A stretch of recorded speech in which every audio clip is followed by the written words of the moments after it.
What's happening, my beautiful people? My name is Michael LaBelle, and a lot of you have been asking me about goalkeepers. Even though I am wearing a 5-star skills throwback beanie. If you guys have been around since the Dirty Mike days, you might recall the 5-star skill movement. Doesn't necessarily apply to this video, but if this is something that you've been asking for, make sure to drop a thumbs up, man. Share it around the community a little bit. And we're just gonna go top 5 best goalkeepers. We keep this really simple, not looking at overpowered. I also want to say that goalkeepers are so subjective. You have one bad game with a big name goalkeeper, and then before you know it, everybody says, no, he's not good enough. He wasn't good for me. He's been kind of dodgy, suspect, unreliable, not consistent. Have you played the weekend league? I get it. I get it. I'm just giving you my opinion. I understand. And I want you to comment and let me know your opinion. What goalkeeper did I leave off this top 5? Because we're not even doing honorable mentions. What's your order look like? Because that's also going to come into play here. And remember, this is just top 5 best goalkeepers, so I'm not taking price point into consideration. I might also make an overpowered video, so that would actually be helpful in the comments. What makes a goalkeeper overpowered in your opinion? What rating? Is it an 85 and under, an 84 and under? Because at that point, pretty much all prices are very affordable. You could do it whether you're grinding the game a little bit, you're playing over the weekend league, you're putting a little money, maybe some pack luck. I feel like the majority of my pack luck tends to be packing goalkeepers. No icons in quite some time. EA, I'd like some icons. That's what I'm trying to petition for here. Well, I'm looking forward to the back and forth. We can turn this into a discussion board. Let me know, but without further ado, here's Mike's top 5. And yes, I'm speaking in third person. Let's do it. Drum roll. I completed it. My guy, Manuel Neuer, the return. Last year, I don't want to say it was a disappointment, but I just don't think he had that juice, that sauce, that extra. But in FIFA 20, I feel like it's there. The only downside is that not many players are using Bundesliga center backs, which makes it much more difficult to link up Manuel Neuer unless you have a big budget. But I think that he's still premium quality. Makes a lot of kick saves, delivery out of the back, reactions, consistency, positioning. All of it is good. I don't look forward to going up against him. He's been reliable when I've used him, and he seems to be, for the most part, reliable when I've gone up against him. You're not going to get a lot of mistakes. That's my number 5. Next to Neuer, we have Mr. Kick Save, David De Gea. I think we've all used De Gea many times over the past couple FIFA iterations. And I don't want to say nothing's changed in this year's installment because I just don't feel that De Gea is the best goalkeeper. I'm still using him currently, just he makes sense for my team and link ups and chemistry and all of the above. And he's not going to lose you games. At least I haven't experienced him really costing me games, which is all you can ask for when you're picking up goalkeepers. And he's not that expensive. I bought De Gea for around 50,000 coins. I know price points go like this depending on what packs are released. If you're buying shortly after rewards, or if you're buying towards the end of a weekend league, if you guys are into trading, you know when to pick up and when to sell. But De Gea is coming in at number 4 for yours truly.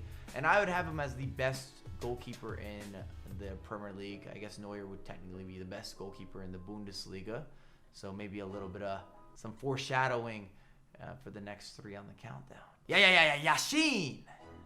I don't know if that was a very good intro, but you've seen YASHIN used at the competitive level, and you're going to see him used, I think, more at the competitive level and more throughout people's weekend leagues. It all comes down to price points, where you can start to allocate your budget when you're making those trade-ins. Do you believe that you actually gain a competitive advantage from spending the additional coins on the icon versus maybe one of the standardized gold goalkeepers? And I just feel that YASHIN is worth the pickup if you can afford him. Of course, it's going to make a difference. And I want to reiterate, and I'm going to sound like a broken record, I'm going to be saying this on repeat, but with goalkeepers in particular, so much is based around preference, time and time again. You might have a fantastic weekend with one of these goalkeepers, and then the next weekend you want to throw him out of the house. You got to pay your rent somewhere else. This is not working for me. You might even want to rage sell him. And that sounds like a FIFA story. Runner-up position. I'm going with the Dutchman. Van der Sar probably tells you who's going to be at number 1. Incredible size. Another one of those goalkeepers that you're going to see at the competitive level. The top 3 or 4 in my list are all competitively certified. I haven't really seen many NEUERs being included, but the others, some interchangeability. Remember, if you're competing, you have access to anyone and everyone. So typically you're going to choose whoever you use at home. And considering that goalkeepers aren't necessarily as expensive, all competitive players would have the opportunity to try out these goalkeepers because they're not going to necessarily cost you an arm and a leg, whether it's an icon versus any of the gold foot items. And at number 1, I don't know why I'm slapping my hands. Maybe because it's a goalkeeper video. I should have wore gloves. I don't think I have goalkeeper gloves, but maybe I just would have wore winter gloves. You could probably tell it's getting colder. You're seeing more hoodies, more jackets, more beanies, more hats. That tells you what's happening outside the weather. Yeah, it's getting chilly. But Ter Stegen runs the show. He's now the best German goalkeeper, which is a big statement.